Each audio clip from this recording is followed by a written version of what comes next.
Professionalism and hospitality, the finest of accommodations. Those are all the things that the DeMuth family does when it comes to tennis. And I'm joining a key cog to the DeMuth family. It is Alex DeMuth. He is tournament director, Cranbrook Tennis Classic, which is coming up, one of the big events on the Challenger Series USTA Pro Circuit this year. They're going to be a 100 level event. We're going to talk about Alex as far as what he's doing and growing that event, his career as a whole, his tennis background, a little bit about his personal side as well. And this is the On to Something podcast. I'm Bryan Fenley, tennis broadcaster and a sports media podcast that shines light on a variety of different colleagues, Alex, that I know that you've known that have been on here before. And so you're up and ready to go. And I'm looking forward to the conversation. Thanks for being here.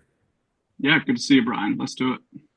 You playing tennis and now you being a tournament director of tennis, the ability to use your court skills as a director, especially considering the growth of an event that now has the distinction of being an ATP Challenger 100. Where do you rely on your problem solving abilities with a forehand on court Yeah. to work your way Well, through it's all these things? it's funny you say that. My forehand was always my problem, so I was trying to solve it a lot. Yeah, no, look, I think the whole problem. I think the name of the game of running a tournament like this at this level is sort of little fires everywhere. You're trying to put them out, and and I think so. We're in year three of our events, and as much as you can sort of predict things now. You know, you're going to run out of towels, you're going to run out of water, you're going to a volunteer's not going to show up or something like that. So, I think one thing I've learned to do in this gig, in this role, is to really hedge myself and hedge all these different things. So, order more towels, order more water, sign up more volunteers than we need. But I think being a tennis player, I started playing as a young kid, and worked my way up to college tennis and all that. I think you can speak the language of the players. It's not like I'm a tennis player and going and running a soccer team or something like that, and I'm trying to talk the game to them or really understand a soccer player's needs or anything like that. So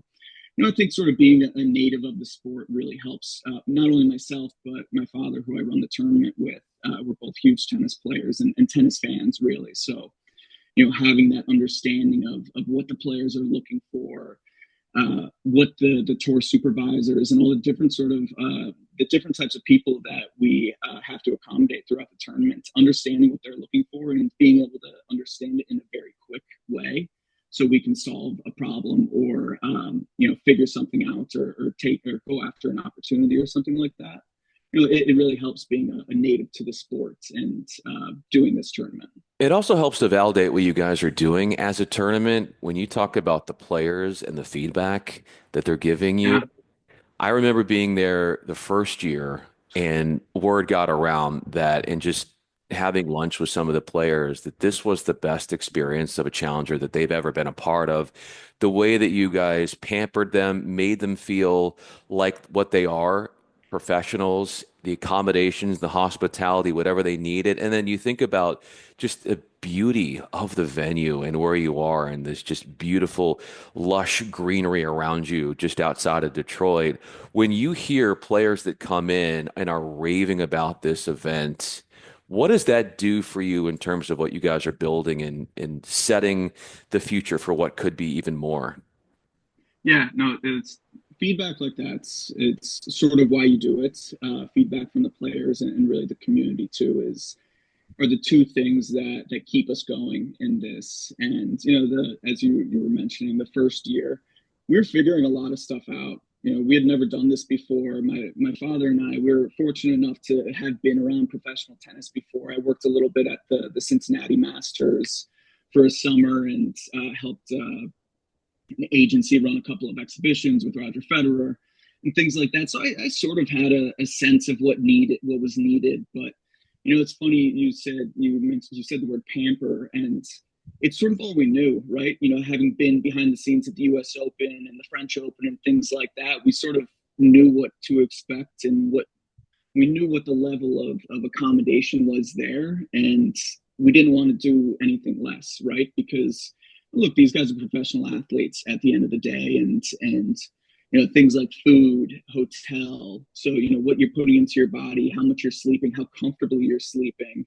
things like that. And just like those little things that we put a lot of effort and honestly, a lot of budget into as well to make sure that it's sort of up to snuff and, treating the players the way that they deserve to be treated as professional athletes who are, at the top of the game. Right. So, yeah, no, it's something we're super proud of the feedback.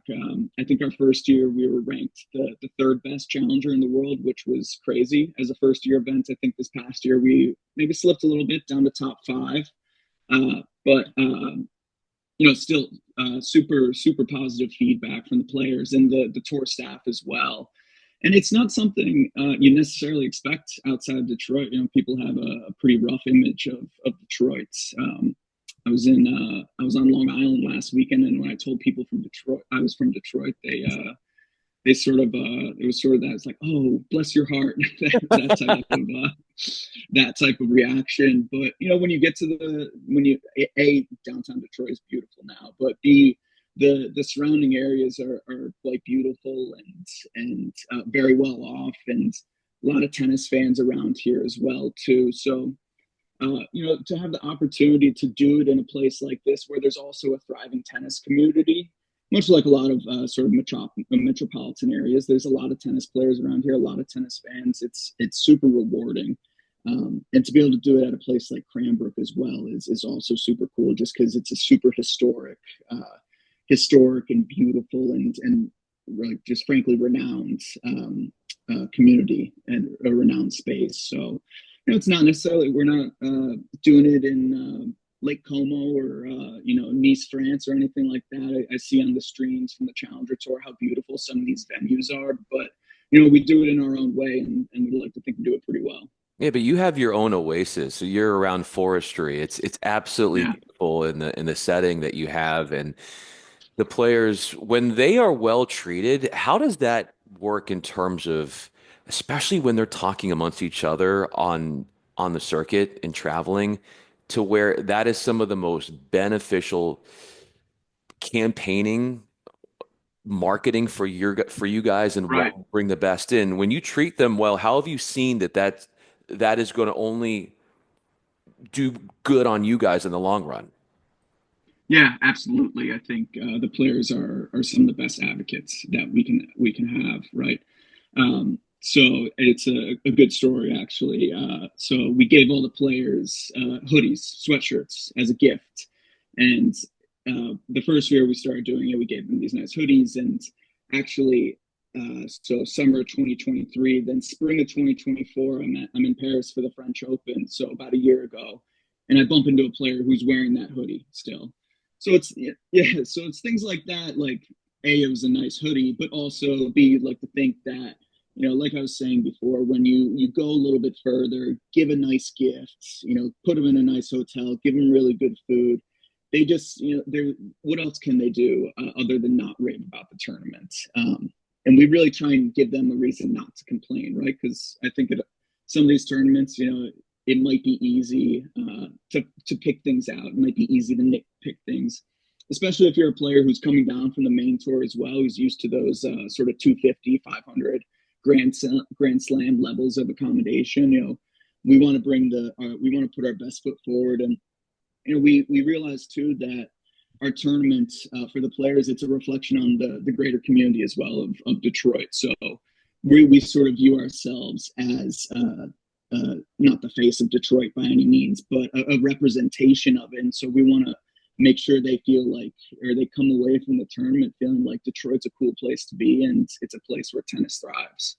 It is a place that tennis thrives, and it's also a place that's going to bring in even more thriving players, considering the level raise, ATP Challenger going up to 100. What is stopping Detroit coming out? And obviously, you guys over the years have had sellouts to your events in different days during the tournament. But as you grow in terms of the seating arrangements and getting more people to come, I remember you were just talking to me about the compliments that you get.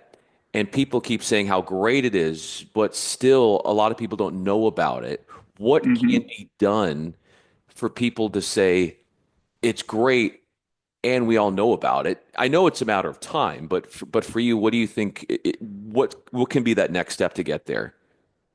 Yeah, look, I think if I put my marketing hat on for a moment, it's getting the right people to come out, the influencer types and, notable people in the community. We're trying to get like maybe some athletes. I read a Detroit Red Wings player, a Detroit Lions player, a University of Michigan football player.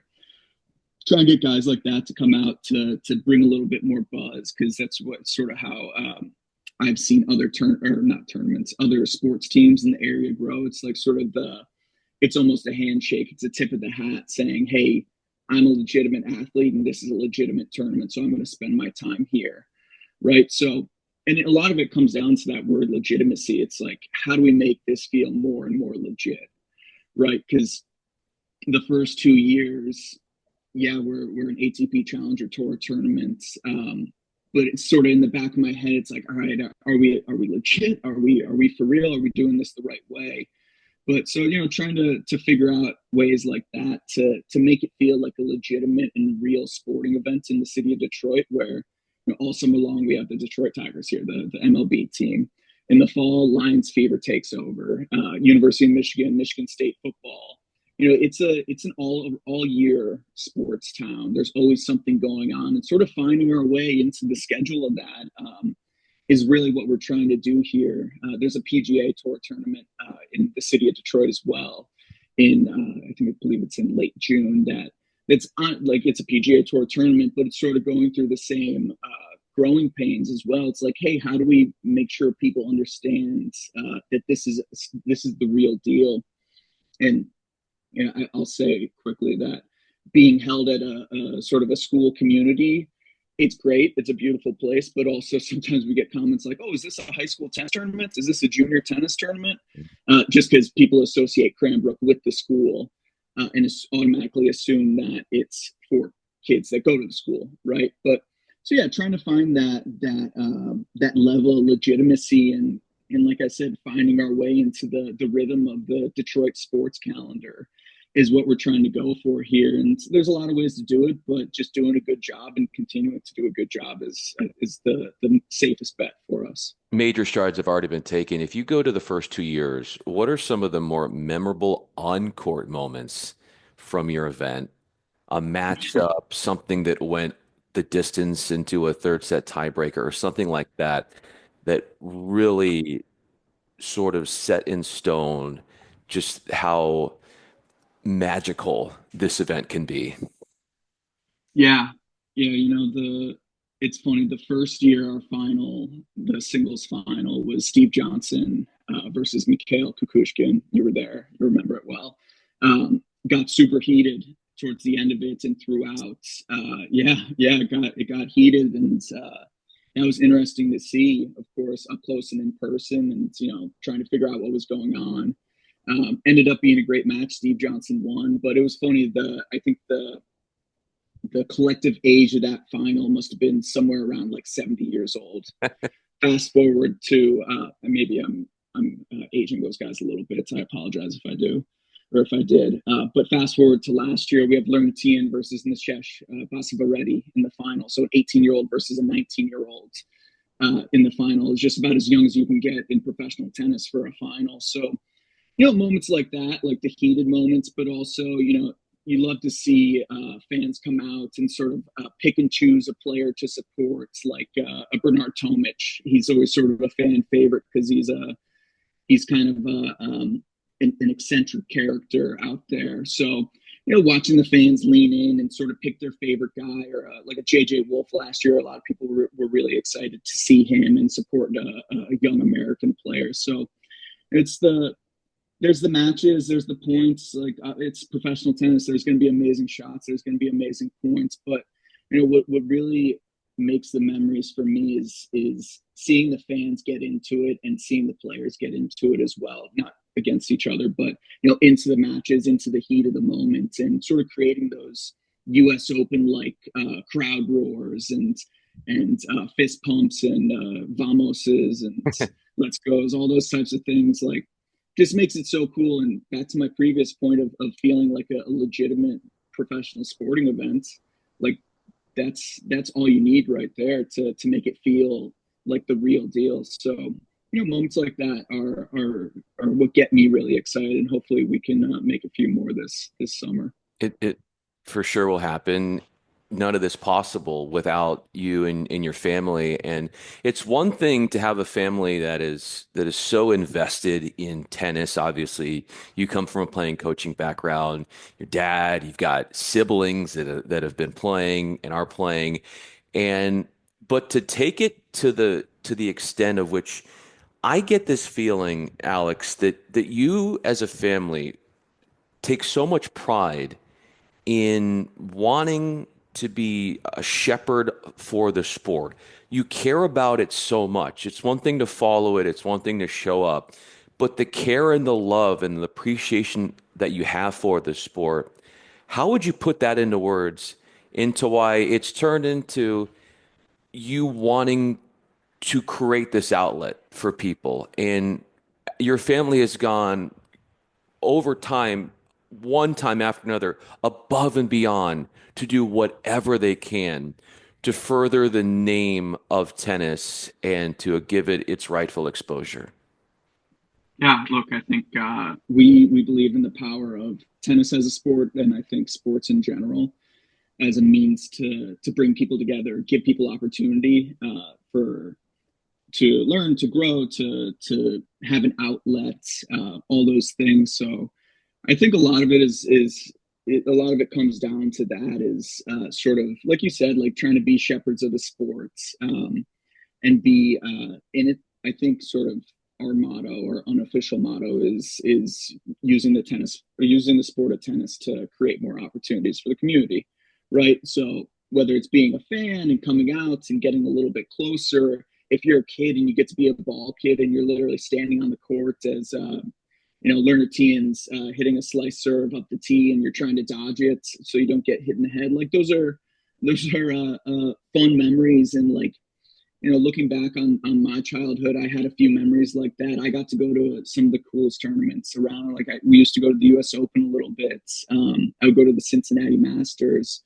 But you realize that not everyone can afford to fly out to New York City for a long weekend and afford U.S. Open tickets or Cincinnati tickets, whatever it is. So really, I think a big part of the catalyst for us with this event was providing opportunities for the local tennis community and really the local sports community as well, because as we both know, the Detroit sports fans are a little crazy, especially when it comes to things like the Lions and the Red Wings and the Pistons and all that.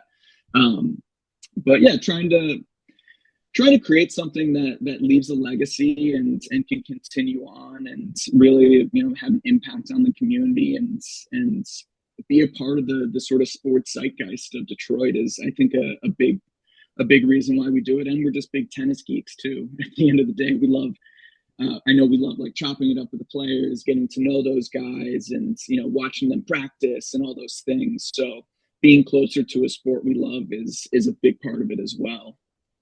That event, July 20th through 27th, that you'll be behind. Looking forward to getting out there as well for that one as well and seeing everybody. The one thing I did want to ask you, and Alex DeMuth is with me. He is tournament director, Cranbrook Tennis Classic. I'm Bryan Fenley, and this is the On to Something podcast. Is the way in which you guys are planning for this event is a 365, essentially 24/7 endeavor.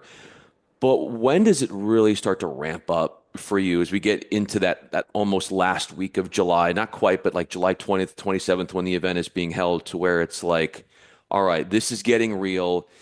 Your phone is off the hook. Yeah, Yeah. when things get like really tight and close and ready to go. Yeah, I think really, so the planning starts, I like to think after July. I don't think about tennis for a couple of weeks at least after the tournament happens. But then it's always sort of in the back of your head. It's like, hey, what more could we do next year? What new sponsors could we go after? What new types of experiences can we bring for the fans? That sort of in the back of our brain starts to kick in the second half of the year. But the planning really starts in like the February, March timeframe when we go out and get sponsors. We sign the contract with the ATP and the USTA to say, hey, we're going to actually do this thing. But then the crunch time really starts, I'd say like 3 weeks ahead of time. That's when we're printing all the banners with all the sponsors and the logos and all that. And if you've never run a professional tennis tournament, like that's there's a lot of lead time. That takes a lot of work to get those made. They're huge banners. A lot of signage goes up. But really the true the event really starts for us the Wednesday before, when we start setting up the event, and all those signs that we just bought and had printed, they start going up, and we sort of start transforming the place into a professional tennis venue from it's already a beautiful tennis venue, but we turn it into what feels like a professional sporting event venue. So, really that Wednesday before is when it gets kicked into high gear, and we're out there all day long trying to bring stuff over from our storage units from the year before, and scrambling to figure out, hey, how are we going to get more towels? Where are the towels? If they're being delivered or whatnot. Getting all the food set up, the tents. So yeah, really that week before is when it kicks into high gear, and I'd like to think it's an autopilot once we start, or once the first ball is hit, but. As we talked about at the top of this, there's always going to be little fires everywhere, and just trying to figure out and stay cool and calm and just be a problem solver. It's like anyone can point out a problem, but how do we solve problems in the moment, and really just sort of stay on top of things and be proactive is what it turns into for us. Compared to the first 2 years, what will the setup be like as far as the competition courts and the practice courts and the layout there for the event? Yeah, so pretty similar setup to that. Some of the player facilities are changing a little bit. The buildings that we're using on campus, no longer using the ice arena, which was, I think, kind of cool for some of the players, because some of these European, South American guys may not have ever been in an ice arena before. But yeah, so we're not using that. We're using a different one of the buildings on campus for some of that. But other than that, the layout's going to be pretty similar in the sense of 3 match courts going, 1 center court. You'll remember sort of the championship, the center court there as that first court, then 2 match courts, one on the first bank and then another on the second bank of courts. We used 2 of those courts on the second bank as practice courts. Then the school was nice enough to redo all the practice courts last summer. We weren't able to use them last summer, which presented a problem, but we figured it out, and now they're ready to go for this summer. And so there's 8 pretty much brand new practice courts as well, right in that vicinity, right next to the ice arena, if you remember that area. So brand new practice courts. So that should be a nice addition for the players, especially. Last one for me, Alex. You get different timelines as far as player schedules. Things come up. And when do you start to really figure out? I know there's deadlines that have to be met and signing off on coming to the event for players, but where do you really start to get a firm idea of what the field is going to look like? No, that's a good question, because it's going to change a little bit this year with the later dates. And I can't remember if I said it yet, but being the same week as an ATP 500, the one in Washington, we'll see. We expect a better player field, maybe a couple of guys from the top 100 this year, because it's an ATP 100 now, more ranking points available, more prize money up for grabs. But we get sent the player entry list about a month or 3 weeks before the event, and that's obviously when we have a very solid idea of who's coming. But we do a little bit of I won't call it illegal recruiting or anything like that, but we talk to players throughout the year, ones that we've built relationships with and ones that we happen to know, to either sort of campaign for them to come on out, or just get an understanding of if they're planning on coming. So we can get ahead of the marketing, honestly. So, if we know who's a good example, if we know JJ Wolf is coming this year, I think he's hurt right now, so I don't think he is. But if we're able to get in front of JJ Wolf and he's like, yeah, I'm going to play this year, or I'm planning on it, we can start talking about it a little bit and hyping it up on social media and our website and things like that, using in promotional assets throughout the city. So things like that give us a good idea of who's going to come. And honestly, we track the rankings as well. So who's sort of within the threshold of where we think our ranking cutoff and where our number one seed is going to be. So, we're always checking the rankings, the live scores all week long, pretty much every week of the year, just because, back to my previous point, I'm a tennis nerd through and through. So I'm doing that just out of habit, but then also in the back of my head, figuring out it's like, oh, hey, oh no, like Tristan Schoolkate, the guy from Australia, like he's about to crack the top 100. He might not be there this summer, so and he's become sort of a fan favorite at the tournament the past 2 years. So trying to just keep track of things and give ourselves a good sense of who might be showing up is all being proactive. Along the lines of rankings and keeping an eye on that when it comes to the players ranking for your tournament has to go a Yeah. long way in getting these guys to come out here, and that speaks for itself. Alex DeMuth, tournament director, Cranbrook Tennis Classic, excited to be out there. Everybody who listens and watches pro tennis and the Challenger Series, the DeMuth family does an incredible job putting on this event, so get out there as well. Alex, for those who are interested in checking their schedules and stuff like that, as far as tickets are concerned, where do they go? Where can they find more information? Yeah, so the best source of information is our social media presence. So at Cranbrook Tennis Classic on Facebook and Instagram. But really, the CranbrookTennisClassic.com, it's our website, is where you can find all that information. Tickets are on sale now. We haven't necessarily announced it to the public yet, but somehow people have started buying tickets already.